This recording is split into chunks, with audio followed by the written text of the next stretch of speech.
Hello there, folks. This is Mark Smith with Family Tree Counseling Associates. I have my home all to myself this morning. The Dallas Cowboys are coming on at 1 o'clock. I'll be done with my videos by then. At least I'm gonna tape it for a little while, so I won't have to watch commercials. I have 3 videos for you today. I've been just pondering and being inspired and being provoked all week long. And this is the first time I've had a chance to slow down and collect myself and collect my thoughts. Before I get into the first video, I want to point out that our intern and soon-to-be associate, Jennifer Dorr, has made her video debut. The video called What's Wrong With Me? And it's really different than anything that's been on our channel before. It's like quirky, and she has sound effects, and she has editing where little pictures show up, and it's quirky, and she talks right from her heart, and she nails a really important topic. So watch Jennifer Dorr's new video. It's a killer. I was very impressed, so I just want to put a word out for her. My first video today is called What's Love Got to Do with It? And of course, all y'all think of Tina Turner, and what's love got to do with sex? And that's not really what I'm referring to here when I say what's love got to do with it. Love Tina Turner, killer song, but I'm referring to narcissistic abuse. What's love got to do with that? And I was just in a really vulnerable place in my heart. There's a sad little boy who lives in my heart. And I don't even know what triggered it. But it just dawned on me that there was never, ever, ever, ever any love involved in my 6.5-year relationship with a woman I was engaged to. Love has nothing to do with narcissistic abuse.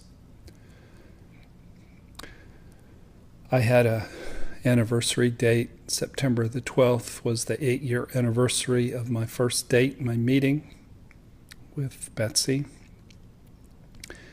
And it was a nice date. It was a long date. Somebody chastised me incorrectly, wondering why I slept with her on the first date. And I didn't do anything with her on the first date, really, other than open my heart up too much. I did do that. So y'all be careful about confronting folks when you don't listen to the video very well. But on the night of September 13th, 2008, which was a Saturday, she had invited me to Fortville to her very humble abode, an apartment she'd just moved into. And as I was walking into her apartment, little house, I saw a man in the driveway, in the alley, walking away, and it turned out to be her former boyfriend. Had just slipped out the back door. There's a clue that there might be an issue. But he had this look on his face that I didn't know what it meant. At the time, I interpreted it as, you beat me, buddy, you're a big stud, and I'm a loser, and I'm slinking out the back door because you get the girl. That wasn't it, though. The look was, he knew and she knew that this was a trap. This was trying to catch a man in a trap so that she could use him for money. And he had this look on his face like, you poor bastard, you're about ready to fall in this huge trap and get sucked for blood and get destroyed by a really dangerous person, and you don't have the slightest fucking clue. That's what the look was. I get it now. Like many of you, when I encountered this borderline, this narcissist, by the way, while I'm on a bit of a rant, when I say borderline and narcissist, I know the difference clinically. Okay, I don't need you to send me, well, borderlines aren't all narcissists and narcissists aren't all. I'm using the terms interchangeably. I do know the difference. In my case, she was both a narcissist and a borderline. Okay, and I know that that's not always the case, but let's not get caught up on semantics and clinical dissecting. Somebody interviewed the Dallas Cowboys coach this week about whether somebody was good enough to hold a position to keep Tony Romo on the active roster. And he said, well, let's not circumcise a mosquito over this. Only the Cowboys coach would say that. But I'm going to say it too.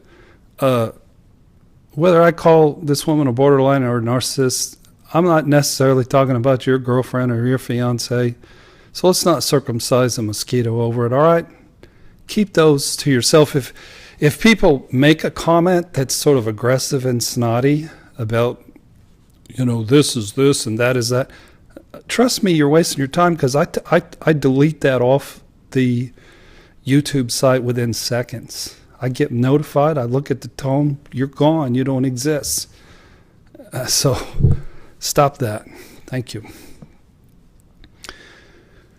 So like many of you, I was so innocent. I was very sweet. I was just so vulnerable. I was low-hanging fruit. The man child, the man infant that Betsy conned was a very lost, a very needy. I call him the purple rage infant, because my mom would set me out back in the backyard, and as an infant I would rage until I turned purple. So it was really easy money, because all she had to do was give me a little bit of praise and a little bit of very subpar sex. And I didn't know the difference between real love and fake love. I didn't even get real love from my own mother.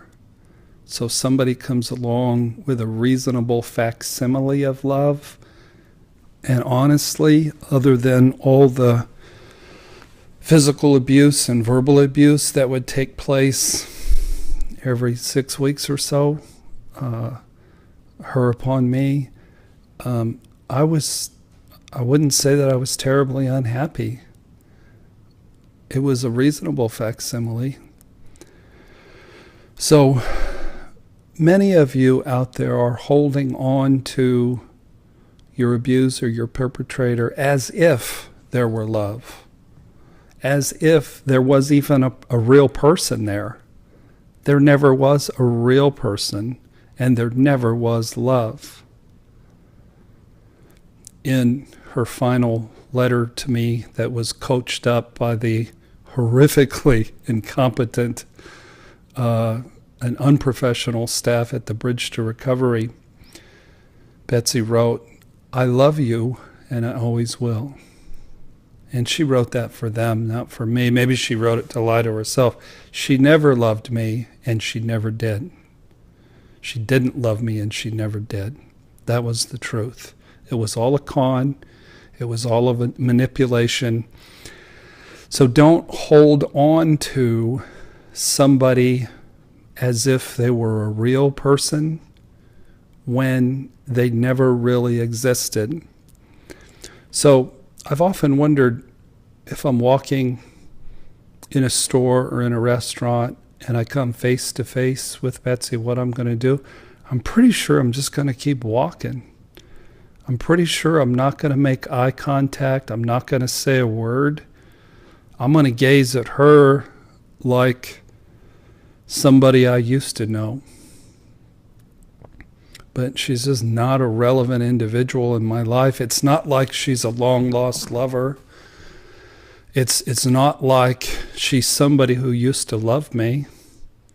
What would I say to this person? You got me real good. Good for you. There's just nothing to say, because the person who I thought was the lover of my soul never even existed. So what's love got to do with narcissistic abuse? It has nothing to do with it. But here I am, the middle of September 2016, and I'm just full of gratitude that the pain that needed to be brought up in me because of the lack of bonding with my mother was brought up. So the interactions with Betsy turned out to be a blessing and a good thing. And I'm more healed today than I've ever been. I've got a long way to go. Got a lot of issues. I've got some videos here about dating, and you'll see that I still have an issue or two. But I'm grateful for the healing. These narcissistic animals, they don't trick us and use us and dominate us and destroy us. We recruit them, and we use them for our healing and our better good. So I just have to say that I'm grateful to be alive. I'm grateful to be able to watch Dallas Cowboys get beat today. It was all fair. I was not victimized by this woman. I walked in on September the 13th to a trap, and I didn't know the nature of the universe. I didn't know that there were people like this. I didn't know that I could be a sugar daddy. I didn't know what love was. I had always had a reasonable facsimile. So, let go of the image, let go of the lie, let go of the pretender, and heal the wounds of your childhood and get your needs met in healthy relationships with your friends, with yourself, with your God, with your dog, with your support system, with your family. But quit believing in something that never existed and stop feeling victimized. You recruited this person. It was fair. You were blessed by it. You were blessed by the opportunity to heal, and it's all good. Thank you for watching. Remember to watch Jennifer Doerr's video. Please subscribe to us on YouTube. If you subscribe to us, every time we make a video, you get alerted to that fact. Wouldn't that be special? Also, I've got some really good books on abandonment issues and shame at familytreecounseling.com. Thank you for watching today. God bless. Go Cowboys.